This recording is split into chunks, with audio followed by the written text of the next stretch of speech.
जय हिंद, आदाब। मैं हूं शमीम जराजपुरी और आप देख रहे हैं खबरों नज़र चैनल। सबसे तेज़ और ताज़ा समाचार देखने के लिए बने रहिए हमारे साथ। अब खबर विस्तार से। इस खबर के प्रायोजक हैं शेख मसूद इंटर कॉलेज फरियां, आजमगढ़ में एडमिशन ओपन। संपर्क करें और फीस में भारी कमी का लाभ उठाएं।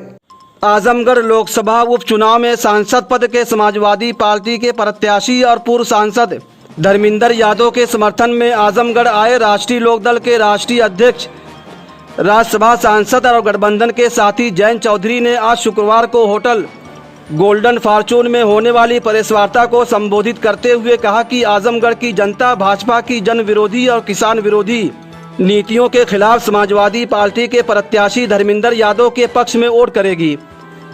उन्होंने कहा कि उत्तर प्रदेश की भाजपा सरकार लोकतंत्र को खत्म कर रही है।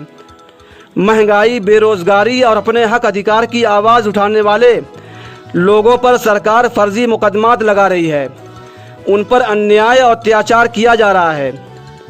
उन्होंने कहा कि हम नौजवानों और किसानों के मुद्दों पर चुनाव लड़ रहे हैं और तानाशाह सरकार के खिलाफ आजमगढ़ की जनता ऐतिहासिक फैसला लेकर धर्मेंद्र यादव को जिताकर संसद भेजने का काम करेगी। जयंत चौधरी ने क्या कुछ कहा, आइए हम आपको दिखाते हैं और सुनाते हैं। वो धरती है जहाँ चौधरी साहब ने एक बार एक मशहूर कहावत थी क्षेत्र के लिए, उन्होंने कहा मैं बागपत छोड़ सकता हूँ, आजमगढ़ नहीं छोड़ सकता। तो उस धरती पे आके मुझे बहुत खुशी का अनुभव हो रहा है और महत्वपूर्ण चुनाव है।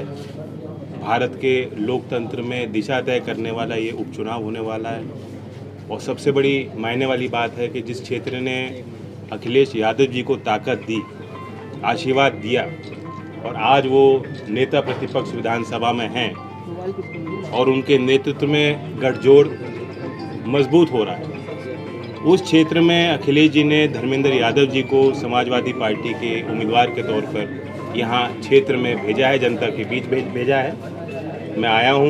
मैं अपील करूँगा राष्ट्रीय लोकदल के गठबंधन के सभी कार्यकर्ता एकजुट होकर गांव-गांव जाएं, निकले, हर गली में जाएं, हर मतदाता तक अपना संदेश पहुंचाएं और हमारे गठबंधन को मजबूत करें। आज हम नौजवानों के मुद्दों पर लड़ रहे हैं और धर्मेंद्र यादव जी अगर लोकसभा में जब वो पहुंचेंगे, मुझे पूरा विश्वास है क्योंकि मैंने उनकी गतिविधियां देखी हैं, मैं भी उनके साथ लोकसभा सदस्य रह चुका हूं। शायद कोई ऐसा देश का विषय नहीं होगा जिसको बेखूबी तरीके से धर्मेंद्र यादव जी उस सदन में, उस पवित्र सदन में, उस लोकतंत्र के मंदिर में बेखूबी तरीके से नहीं उठा सकते। तो ऊर्जावान नेतृत्व है उनका, डायनेमो लीडर हैं और मेरी पूरी कोशिश रहेगी और मेरा पूरा सहयोग इस चुनावी अभियान में उनके साथ है।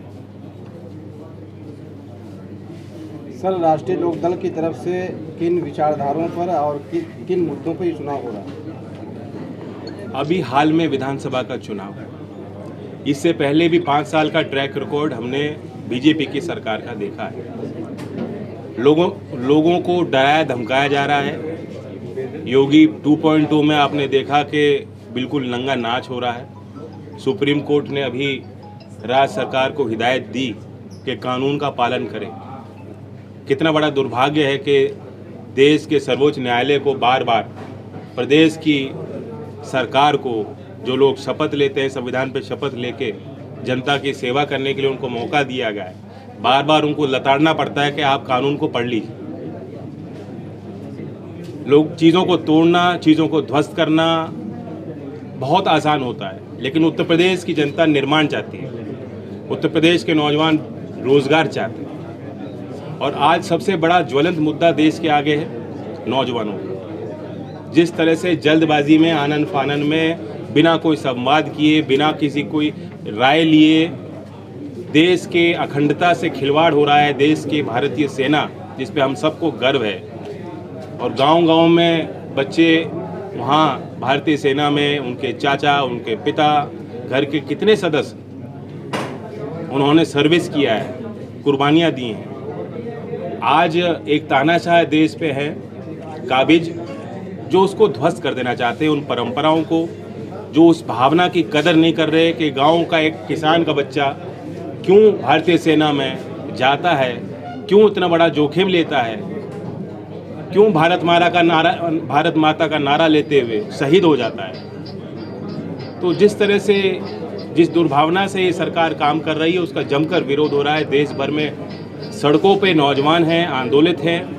मैं उनसे भी उम्मीद करता हूं कि शांति प्रिय समाज है हमारा, लोकतंत्र में आपको अधिकार है। सरकार, भले आपने वोट दिया हो ना दिया हो, सरकार की जवाबदेही आपसे है।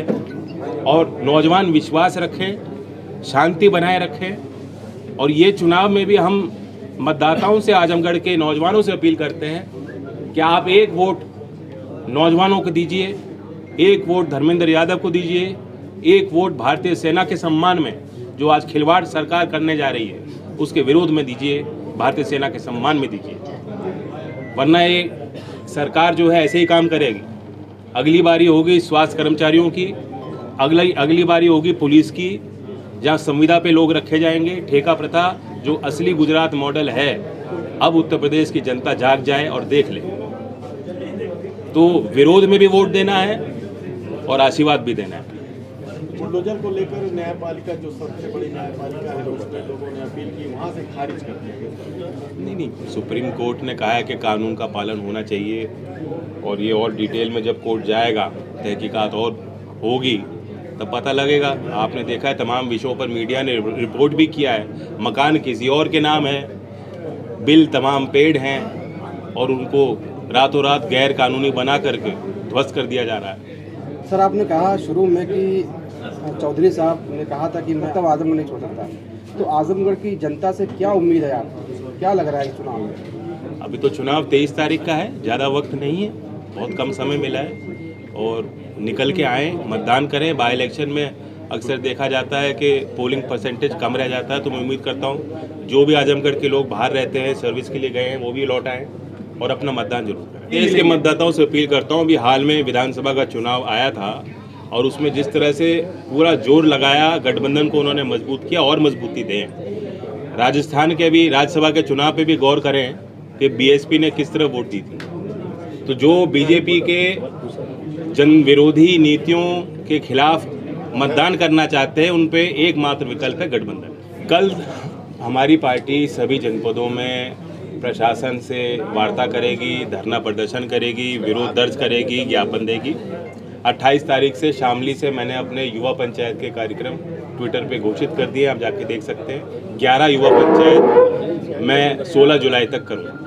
सर, ये चुनाव परिणाम के बाद ईवीएम पे सवाल उठाए जाते हैं, तो इस बार ईवीएम को लेकर कैसे आप लोगों की निगरानी होगी? निगरानी रहेगी कार्यकर्ताओं की, स्टोर रूम तक, बूथ से स्टोर रूम तक ले जाने में, और स्टोर रूम तक में भी बाहर तैनाती रहेगी। इस बार परिणाम के बाद किसान आंदोलन को क्या कहेंगे जो रहा है? किसान आंदोलन की सफलताएं हैं सबसे एक पहली कि पंजाब हो, हरियाणा हो, राजस्थान हो, यूपी हो, पश्चिमी यूपी हो या पूर्वांचल का हो, किसानों में आपस में एक तालमेल बना। बहुत दिनों बाद ऐसा देशव्यापी आंदोलन हमने देखा। और इतनी ताकतवर बहुमत वाली सरकार, जो कहते थे मोदी जी कहीं झुकते नहीं, पीछे मुड़ते नहीं हैं, एक कदम पीछे नहीं लेते हैं, उनको भी झुकाने का काम किसानों ने किया। सबसे बड़ी उनकी ये सफलता है। और कानून वापस हुए। बाकी सरकार ने किसानों को छला है, किसानों को झूठ बोला, किसान आंदोलन के नेताओं को बुला करके प्रधानमंत्री जी ने वादे किए और एक भी वादा अब तक पूरा नहीं किया। एमएसपी किसान का हक है, उस पर कमेटी तक गठित नहीं हुई। तमाम मुकदमे वापस लेने का वादा उन्होंने किया था, कोई मुकदमे किसानों के खिलाफ अभी भी दर्ज है, वापस नहीं लिए गए। और लखीमपुर की घटना दर्दनाक, अभी भी अजय जी मंत्री बने हुए हैं, वो सुशोभित है मंचों पे, उनका पूरा सम्मान है। भारतीय जनता पार्टी शायद प्रचार में यहाँ भी लिया है। सर, तमाम बातों के बाद भी विपक्ष लाख आरोप लगाता है, फिर भी जनता क्यों आखिर बहुमत में उनको वो सम्मत दे रही है? हमें भी वोट मिल रहा है, ऐसा नहीं। और हमें कोई निराश होने की ज़रूरत नहीं। बहुत कुछ सफलताएं हमने हासिल की हैं। सबसे बड़ी सफलता जो मेरे दिल में वो ये है कि हमारा गठजोड़ बना। एक लंबा पुराना इतिहास है हमारे दोनों परिवारों का, दोनों दलों का, और अब साथ मिलकर हम काम करते हैं। सर, प्रधानमंत्री 1.5 साल में 10 लाख युवाओं को रोजगार देने की बात कर रहे हैं। 8 साल में कितने दिए? 2018 एसएससी जीडी भर्ती अर्धसैनिक बलों की जो भर्ती थी 60,000 पोस्ट थी और 4,298 पोस्ट अभी भी खाली पड़ी। नागपुर से चल के आ रहे हैं बच्चे, दिल्ली नागपुर से चल के आ रहे हैं। तमाम विभागों में यही कहानी है। सर 1.5 साल का इसमें समय बताया गया, क्या ये राजनीतिक है या रोजगार की बातें हैं? आपको पता है भर्ती निकलती है, अगले साल इम्तिहान होता है, उसके अगले साल परिणाम आते हैं, फिर उसके अगले साल भर्ती रोक दी जाती है और परिणाम आने के बाद बेचारे बच्चे मिठाई भी खिला देते हैं कि हमारी भर्ती होगी, फिर ज्वाइनिंग नहीं होती उनकी। ये 2024 का खेल है, नौकरी मिलने वाली नहीं किसी। सर जात पात मजहब से हट कर ये चुनाव होगा कि महंगाई बेरोजगारी के बीच में? बिल्कुल, हम लोग आशावादी हैं, हम देश के समाज पे विश्वास रखते हैं, हम देश के संविधान पे हमें गौरव है और वही हमारा आधार है राजनीति का। सर क्या कारण रहा कि जाटलैंड में आप लोगों को हार मिली? सबसे पहले ये रहा कि आप उसे जाटलैंड बताते हो। कोई ऐसी चीज़ नहीं है देश में, वो धरती सबकी है, वह चौधरी चरण सिंह की कर्मभूमि है, किसानों की धरती है और हर एक वर्ग का जब तक साथ और सहयोग आशीर्वाद नहीं मिलेगा हम लोग कामयाब नहीं होंगे। सर मौलवी मसूद साहब की ये धरती है जी, तो लोकल का जो यहाँ से लगाव रहा, जज्बाती लगाव रहा, जी बिल्कुल। तो क्या कहना है? चौधरी अजीत सिंह जी ने भी इस परिवार को हमेशा अपने साथ रखा और आज मंच पे उनके बेटे हैं हमारे यहाँ, अभी भी अध्यक्ष हैं, तो हम चाहेंगे परिवार भी मजबूत रहे और ये सच्चे चौधरी चरण सिंह वादी हैं, ये पुराने लोग जो हैं इनका आशीर्वाद मुझे भी मिल रहा है। आजमगढ़ की ताज़ा और तमाम खबरों को सबसे पहले देखने के लिए हमारे चैनल को सब्सक्राइब करें।